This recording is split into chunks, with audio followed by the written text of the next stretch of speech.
Two XYZ এ স্বাগতম। যারা আমার চ্যানেলে এখনো নতুন, দয়া করে চ্যানেলটি সাবস্ক্রাইব করুন। ফিরছি একটি ইন্ট্রোর পরে।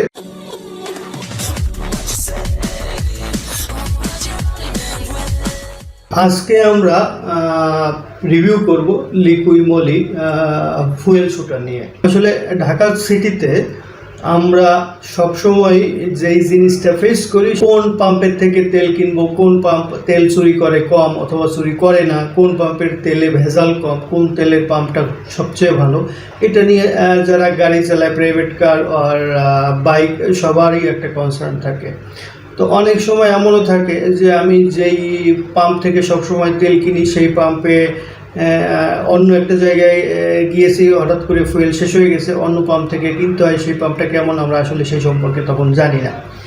তো এই ক্ষেত্রে ময়লা জমতে পারে অথবা ফুয়েলের ট্যাঙ্কিতে ভেজাল তেলের কারণে কার্বোরেটরের সমস্যা হতে পারে বা কার্বোরেটর আস্তে আস্তে দ্রুতই হয়ে যায়। তো এই ক্ষেত্রে বাজারে অনেক রকম অয়েল ইনজেক্টর পাওয়া যায়। তো আমার কাছে মনে হচ্ছে যে লিকুই মলির এটা best because of it is made in Germany. হ্যাঁ, তো যে কারণে আমি এটা for the first time purchase করেছি। তো আমি বেসিক্যালি এটা মাঝে মাঝে ইউজ করি এবং এটা বিশেষ করে যখন আমি হাইওয়েতে লং ড্রাইভে যাই, 300-400 কিলোমিটার যখন আমি ড্রাইভ করার ফেস করি বা ড্রাইভ করার জন্য বেরোতে হয়, তখন আমি এই ফুয়েল শুটারটা ইউজ করি। ফুয়েল শুটারটা ইউজ করলে যেটা হয়, তেলে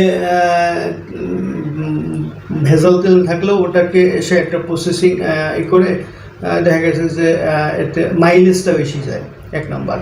2 নম্বর হচ্ছে গাড়িটার ড্রাইভিংটা অনেক স্মুথ এবং হালকা লাগে, সেই ক্ষেত্রে ড্রাইভিংটা অনেক কমফোর্ট লাগে। সো আপনারা এবং ট্যাঙ্কিতে যত ধরনের ওই যে ভেজাল তেল যেটা নিচে জমে থাকে সেটা সহ এটা বার্ন করে, সেই ক্ষেত্রে ট্যাঙ্কিটা অনেকটা পরিষ্কার হয়ে যায় এবং কার্বোরেটরের লংজিভিটিটা বাড়ে। এবং এটা শুধু বাইকের জন্যই, এখানে লেখা আছে মোটর বাইক। হ্যাঁ, তো যারা, এবং এটা আসলে আমার কাছে দামটা একটু বেশি মনে হচ্ছে, কারণ আমি এটা প্রায় 350 টাকা দিয়ে কিনেছি 80 ml। তো তারা রিকমেন্ড করে যে 80 ml 5 লিটার থেকে 10 লিটার তেলের মধ্যে পুরোটা দেওয়ার জন্য। তো যেহেতু আমরা হয়তো আমি যেভাবে ইউজ করি সেটা হচ্ছে আমি 5 লিটার তেলে এরা অর্ধেকটা ইউজ করি। তো 5 লিটার তেলে অর্ধেকটা ইউজ করলে, কারণ 10 লিটারের জন্য টোটাল রিকমেন্ডেশন যেহেতু আছে, সেহেতু 5 লিটারের জন্য যদি আমি অর্ধেকটা ইউজ করি, তাহলে বাকি 5 লিটারে আবার অর্ধেকটা ইউজ করলে মোটামুটি কিছুটা সাশ্রয় করা যায়। এবং এটা আমরা যারা কন্টিনিউ বাইকিং করি তাদের জন্য কন্টিনিউ এটা পারচেস করা একটু টাফ, মানে কস্টলি হিসেবে। সেই হিসাবে এটা আমরা মাঝে মাঝে ইউজ করলে আমাদের ফুয়েল সিস্টেমটা বা কার্বোরেটরটাও ভালো থাকলো, আবার আমরা করলাম কন্টিনিউ। যারা কন্টিনিউ এটা ইউজ করতে পারেন, বা এটার বিকল্প মার্কেটে অনেকগুলি আছে, কিন্তু আমার কাছে মনে হচ্ছে যে প্রোডাক্ট অরিজিন হিসাবে এই প্রোডাক্টটা ভালো হবে, যে কারণে আমি এটা নিয়ে বেশ স্যাটিসফাইড। সো আমি যদিও অন্যটা ইউজ করে কখনোই দেখিনি, তো আপনারা যারা অন্যটা ইউজ করছেন তারা হয়তো কম্পেয়ার করতে পারছেন, তারা নিচে কমেন্টস করে অবশ্যই জানাবেন।